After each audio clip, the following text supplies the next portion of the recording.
بسم الله الرحمن الرحيم والصلاة والسلام على رسول الله صلى الله عليه وسلم إن الحمد لله نحمده ونستعينه ونستغفره ونعوذ بالله من شرور أنفسنا ومن سيئات أعمالنا من يهد الله فهو المهتدي ومن يضلل فلا هادي له وأشهد أن لا إله إلا الله وحده لا شريك له وأشهد أن محمدا عبده ورسوله sallallahu alayhi wa sallam.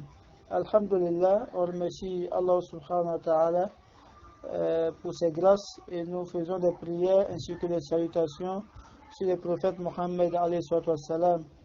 Allah subhanahu wa ta'ala dans son Coran, il dit Al yastawi allazina ya'lamuna wal lazina la ya'lamun. Il dit sont-ils égaux ceux qui savent, ceux qui ont de la connaissance et ceux qui ne connaissent pas. On voit qu'ils ne sont pas pareils. Quelqu'un qui a étudié, il n'est pas pareil à celui qui n'a pas étudié. Surtout ceux qui s'asseyent, qui prennent le temps pour apprendre, pour écouter le rappel d'Allah subhanahu wa ta'ala, ceux-là ils font partie des meilleures créatures sur la surface de la terre. En ce sens où il y a un hadith qui est rapporté, où Allah subhanahu wa ta'ala, le prophète nous informe qu'il y a les anges auprès d'Allah subhanahu wa ta'ala qui sillonnent la terre à la recherche des coins où on s'assoit pour faire le rappel d'Allah subhanahu wa ta'ala. Et quand ils voient un endroit, que ce soit dans une mosquée ou dans une maison, peu importe l'endroit, il y a des groupes qui sont là, qui sont en train de s'enseigner la religion, qui sont en train de rappeler la grandeur d'Allah subhanahu wa ta'ala, de ses médailles, ses signes. Ces anges, ils viennent quoi? Ils viennent entourer ces personnes. Ils entourent ces personnes jusqu'aux cieux et ils montrent ces personnes à Allah subhanahu wa ta'ala. Sachant qu'Allah subhanahu wa ta'ala, ils voient déjà tout ce qui se passe. Et puis ils disent, Allah dit, mais ceux-là, ils font quoi là? Ils disent, ceux-là, ils sont en train de t'invoquer, ils sont en train d'étudier ton livre, le Coran, ils sont en train d'apprendre les hadiths pour sallam, ils sont en train d'enseigner sur les choses de la religion. Il dit, mais pourquoi ils font ça? Il dit, ils font ça parce qu'ils ont peur de ton châtiment et puis ils veulent ta miséricorde. Et ils ne veulent pas rentrer dans l'enfer, ils veulent ton paradis. Il dit, mais est-ce qu'ils ont vu le paradis? Il va dire non. Les gens diront qu'ils n'ont pas vu le paradis. S'ils avaient vu le paradis, ils allaient passer tout leur temps dans ça. C'est-à-dire dans ton adoration, dans l'apprentissage de la science.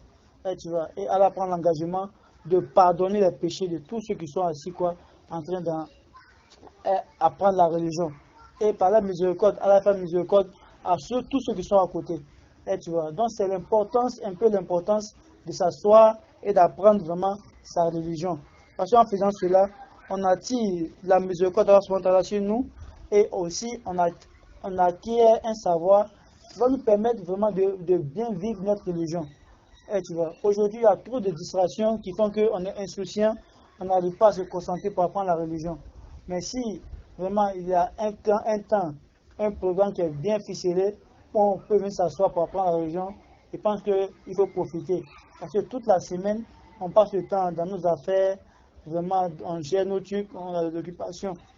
Mais le seul dimanche qu'on a, on s'assoit, on se rappelle, vraiment c'est important. Et puis on doit faire l'effort aussi, ne pas manquer à ces assises et puis d'être beaucoup présent. Donc la semaine passée, on a eu à voir la définition du tawhid. Le tawhid, on a dit que c'était quoi? C'était l'unicité d'Allah subhanahu wa ta'ala. C'est le fait d'unifier Allah subhanahu wa ta'ala. C'est du quoi? Adorer Allah subhanahu wa ta'ala seul, sans associer quelqu'un dans son adoration. Parce que tout ce qui est adoré en Dieu d'Allah subhanahu wa ta'ala, c'est des créatures. Et tu vois, c'est Allah qui les a créés. Aujourd'hui, il y a des gens qui adorent les chèques. Les chèques là, ils ont commencé, leur origine c'est quoi? Ils étaient spermes, ils sont devenus enfants, bébés, ils ont grandi comme ça. Non, c'est ton Dieu qui est là. Il y a des gens qui adorent les chèques. Il y a des gens qui adorent les rivières. Ici, en Côte d'Ivoire, ils vont les voyages, ils vont au Djéni qui est pas là-bas, ils vont faire des sacrifices pour les rivières. Et tu vois, tout ça, il se dit, voilà, c'est baraka, ils cherchent. Oh, la baraka, on cherche auprès d'Allah subhanahu wa ta'ala. Et tu vois, si quelqu'un, il est saint, c'est un homme de Dieu, vraiment, il est imam, peu importe, tu dois prendre la baraka, tu peux lui demander de faire des doigts. Tu peux lui demander de faire des doigts pour toi. Wa alaykoum salam wa rahmatullah. tu peux demander de faire des doigts pour toi. Et tu vois. Mais jusqu'à aller l'adorer, c'est exagéré. Donc Allah subhanahu wa ta'ala nous a recommandé vraiment de l'adorer lui seul d'un culte exclusif. Comme il a dit, وَمَا أُمِرُوا إِلَّا لِيَعْبُدُوا اللَّهَ مُخْلِصِينَ لَهُ الدِّينَ حُنَفَاءَ. Allah dit qu'il a ordonné les gens de l'adorer d'un culte exclusif. C'est-à-dire, on n'a qu'à l'adorer lui seul, pas qu'on va adorer autre chose en plus d'Allah subhanahu wa ta'ala. Donc on a vu les différents types de tawhid. On a dit que le tawhid c'était l'unité d'Allah subhanahu wa ta'ala. Et il y avait différents types de tawhid. Le tawhid al-rububiyya, le tawhid al-uluhiyya, et puis le tawhid asma'i wa sifat. Le tawhid, on a vu le tawhid al-uluhiyya, c'est-à-dire le tawhid qui permet de unifier Allah subhanahu wa ta'ala dans l'adoration. Il faut savoir en tant que musulman que c'est Allah seul qui mérite l'adoration. Parce que tout ce qui est adoré en dehors de lui, c'est bâtil, c'est faux. Et tu vois, quand le prophète Coran, il dit si tu demandes aux gens, à tout le monde, qui a créé les cieux et puis la terre, ils vont te dire quoi? C'est Allah. Mais quand tu dis, mais pourquoi vous adorez autre que lui? Ils sont là. Ils n'ont pas d'argument en fait. Et tu vois, parce que ce n'est pas des vrais dieux. Et tu vois, le Dieu, c'est lui qui n'a pas l'âme yalid ou l'âme yolad. Allah, on n'a pas mis au monde, il n'a pas mis quelqu'un au monde. Walam yakun lahu kufuwan ahad, il n'y a rien qui est semblable à lui. C'est ça Allah subhanahu wa ta'ala. C'est lui là qu'on doit adorer. Mais tu adores quelqu'un qui est né, il était bébé, il a chié sur lui, il a grandi, on l'a frappé, il a donné aux deux imams, cheikh, tu vas l'adorer, tu fais soujud pour lui. C'est pourquoi les savants disent que ceux qui adorent aucun Dieu, ils ne réfléchissent pas quoi en fait. C'est comme ils sont bêtes. Et tu vois, Allah subhanahu wa ta'ala seul mérite l'adoration. C'est en fait tawhid al-uluhiyya. Oui, tawhid al-uluhiyya, c'est-à-dire le tawhid qui permet de connaître qui est Dieu, le vrai Dieu qui mérite l'adoration. C'est pourquoi il dit ذَلِكَ بِأَنَّ اللَّهُ هُوَ الْحَقُّ وَمَا يَدْعُونَ مِن دُونِهِ وَالْبَاطِلُ. Il dit ce que les gens adorent en dehors d'Allah subhanahu wa ta'ala, c'est faux. Donc aujourd'hui, on voit le tawhid al-rububiyya. Comme je le disais, le cheikh il dit, il savait dire ay infiradullah ta'ala bi khasa'isi al-rububiyyati wa qad dallat kalimatuhu la ilaha illa Allah. Il dit tawhid al-rububiyya, c'est de spécifier la création, c'est de donner toute la création à Allah subhanahu wa ta'ala. Aujourd'hui, personne, même s'il est fou, comment, il ne va pas te dire c'est lui qui a créé les cieux et la terre. Les grandes puissances, ils vont dire, ça c'est nous, on a colonisé ça, on a développé ça, on a fait telle machine, Ils ne vont jamais te dire, même s'il est bête, il ne va jamais te dire, c'est lui qui a créé les cieux. C'est lui qui a créé quoi? La terre. Non. Il ne va pas te dire, ici là c'est pour moi. C'est nous qui a créé, il ne va pas te dire ça. Tout le monde est venu trouver Dunia ici, et tout le monde va partir pour laisser quoi? Dunia. Donc ça veut dire quoi? Dunia a un propriétaire. Son propriétaire c'est qui? C'est Al-Khaliqu, le créateur, Allah subhanahu wa ta'ala. Donc on doit l'accorder quoi? Ce droit-là. Quelqu'un qui dit non, c'est lui le dieu de son village qui a créé la lune. C'est que lui, il n'a pas respecté Tawhid al-Rububiyya. Il a fait le shirk. Il a donné une partie, une spécificité dans ce moment-là à une créature. Et tu vois pas ça, la création, ça revient quoi? À Allah subhanahu wa ta'ala. C'est pour ça Allah dit,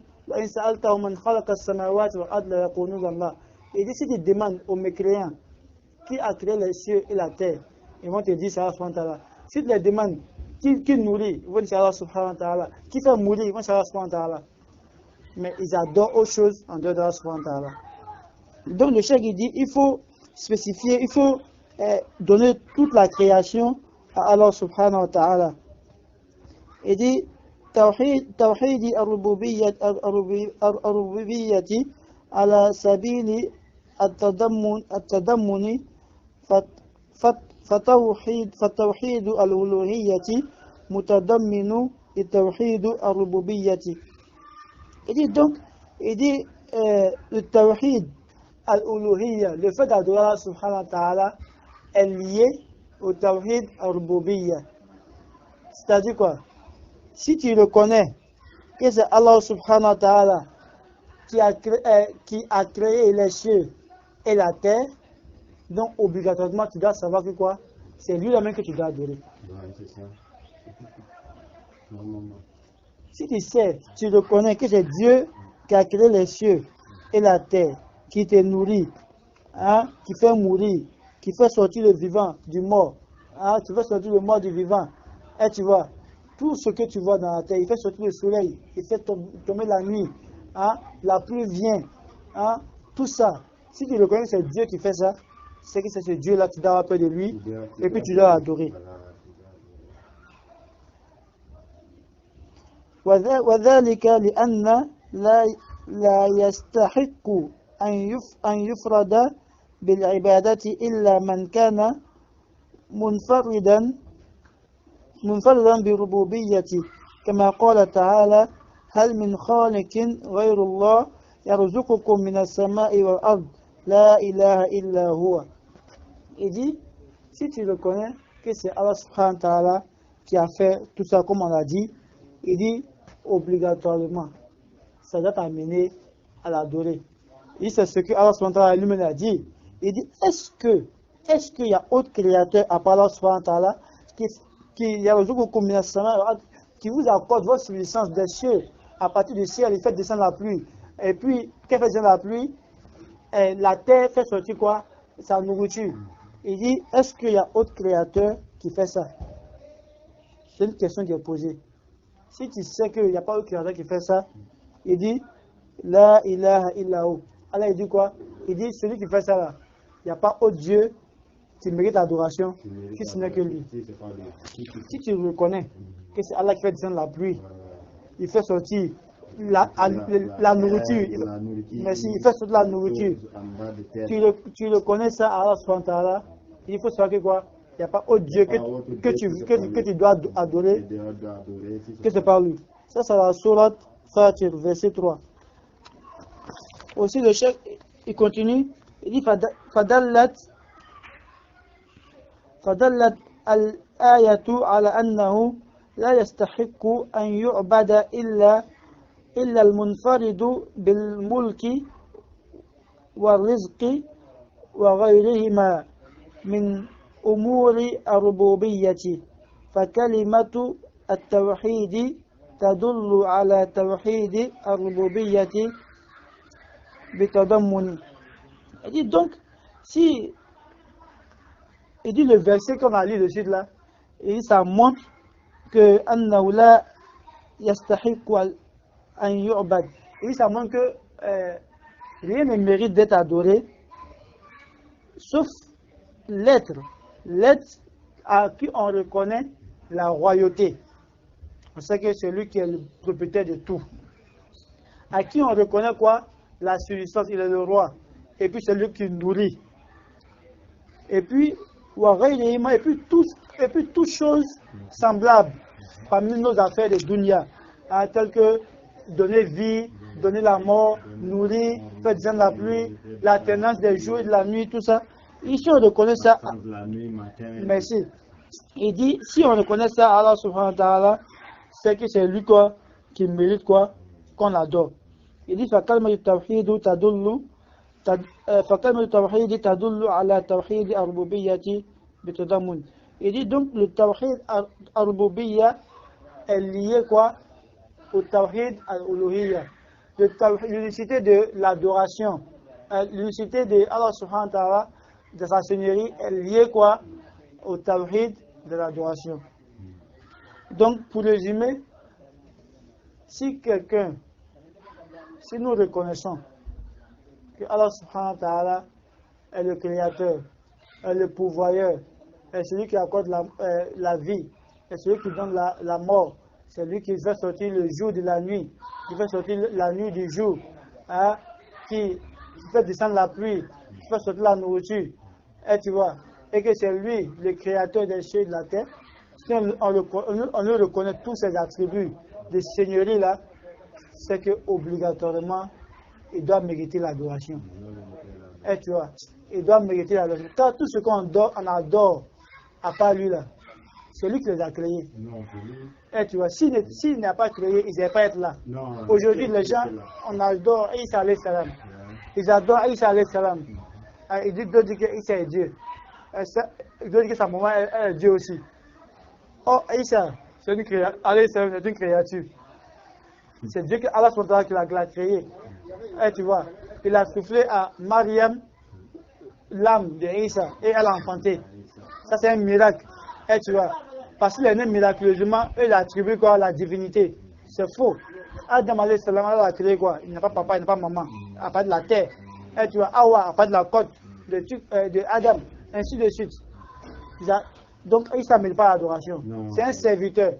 Yoma Kira son travail dit Anta qulta linnasi ittakhizuni wa ummiya ilahi min dunillah.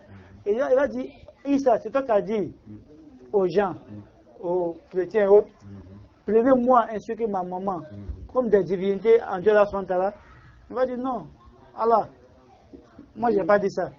Quand j'étais là, mon prêche là, tu étais témoin de cela. Ce qu'il disait, moi je disais quoi, la ilaha illallah. Il disait qu'il n'y a pas de Dieu qui mérite l'adoration si ce n'est Allah subhanahu wa ta'ala. Et tu vois. Mais quand tu m'as élevé auprès de toi, c'est toi qui étais témoin d'eux. C'est toi qui les surveillais, c'est toi qui les voyais. Si tu veux, il faut les châtier. Ce sont tes serviteurs. Si tu veux aussi, il faut les faire miséricorde. Ce sont tes serviteurs. Moi, je n'ai rien à voir. Donc c'est là maintenant, ils vont regretter. Parce qu'ils n'ont plus autre chose en dehors de son talent. Il y a ceux qui adorent les chèques. Il y a qui a mal à dire quoi, partez auprès de vos chèques. Ils n'ont qu'à vous donner la récompense de votre adoration. Tout le monde se cherche. Le chèque même se cherche. C'est là, ils vont regretter. Ils sauront que ce qu'ils ont fait, c'est vain. Ça n'a pas d'importance. Et tu vois. Donc c'est très important de connaître ces dimensions de la ilaha illallah.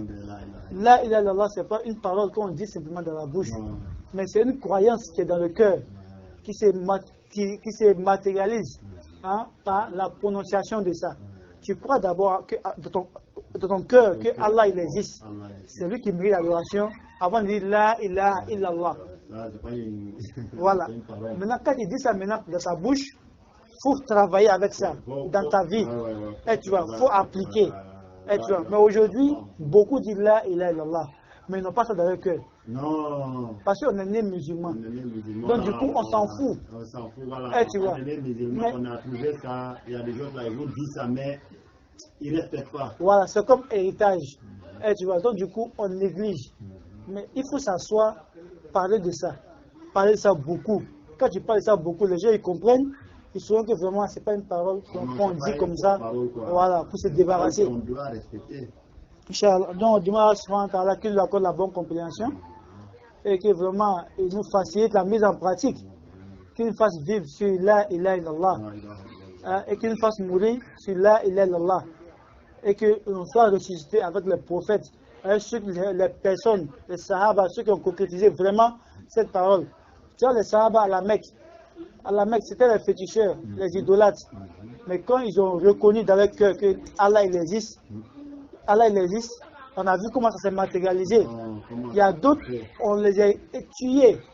Après là, il est là. Soumaïa, ils l'ont écarté, ils l'ont tué pour là, il est là. Et tu vois, les parents de Ammar, on les a tués pour là, il est là. Ils n'ont jamais renoncé. Bilal, ils l'ont torturé à cause de là, il est là. Mais aujourd'hui, nous, on est à l'aise, tranquille, on est né musulmans, on ne fait pas d'efforts, on n'apprend pas, on a nom Mohammed, Lassina, Ali, tout ça, mais on n'a rien à voir avec l'islam, c'est pas ça. L'islam, c'est une parole, c'est une conviction d'abord dans le cœur, une attestation, là il est là, c'est une conviction dans le cœur, une attestation par la langue, et puis quoi, des actions avec les membres, quand nous pardonnons nos péchés, qu'il fasse nos musulmans pieux et sincères, qu'il nous guide sur le droit chemin. et que nous facilite la concrétisation des paroles. Subhanakallahumma bihamdika, nashhadu an la ilaha illa anta astaghfiruka wa atubu ilayk. Salli subhana rabbika rabbil izzati amma yasifun, wa salamun ala al-mursalin, walhamdulillahi rabbil alamin. Assalamu alaikum wa rahmatullahi.